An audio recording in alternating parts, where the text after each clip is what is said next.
నేను చూసిన పంచాయతీరాజ్ వ్యవస్థ అప్పటి నుంచి ఇప్పటి వరకు అనేకమైన సంస్కరణలు చేస్తూ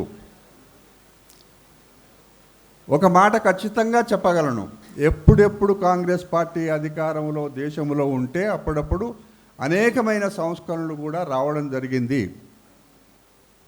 జలగం వెంకటరావు లాంటి ముఖ్యమంత్రిగా ఉన్నాయన కూడా గ్రామీణ ప్రాంతం నుంచి జిల్లా పరిషత్ చైర్మన్గా వారు వచ్చిండ్రు. వారిని కూడా ఓ కమిటీ వేసిండ్రు. ఓంకార్ గారు సిపిఎం పార్టీకి ఒక గొప్ప నాయకుడు.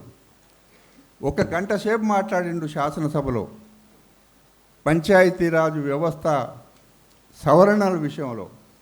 కాబట్టి పంచాయతీరాజ్ వ్యవస్థకు చాలా గౌరవం ఉన్నది, మీకు గౌరవం ఉన్నది. దాన్ని సచివాలయంగా చెప్పుకుంటాం మనం, గ్రామ పంచాయతీని. అంతేకాదు లోక్ సత్తా జయప్రకాష్ నారాయణ గారు కూడా కొంత ఉద్యమం చేసి గ్రామ పంచాయతీలకు స్వతంత్ర ప్రతిపత్తితో పాటు నిధులు కూడా ఉండాలి అని చెప్పి వారు కొంత ఉద్యమం చేసిన మాట మనం గుర్తు చేసుకోవాలి. ఇవన్నీ ఒక్కసారి ఆలోచన చేస్తే వాస్తవంగా ఈరోజు మరి శ్రీనివాస్ రెడ్డి గారు మాట్లాడిన మాట ఒక శాసనసభ్యుడిగా తనకున్న అనుభవంతో అరమరికలు లేకుండా చెప్పిండు. నేను వారితో కానీ మీతో కానీ మనవి చేస్తూ ఉన్నా, సర్పంచులకు కూడా ప్రోటోకాల్ ఉంది. మీకు అధికారాలు బాగా ఉన్నాయి, మీకు నిధులు ఏ విధంగా సమకూర్చుకోవాలి అనే దానికి కూడా మీకు అంత స్వతంత్రం మీకుంది.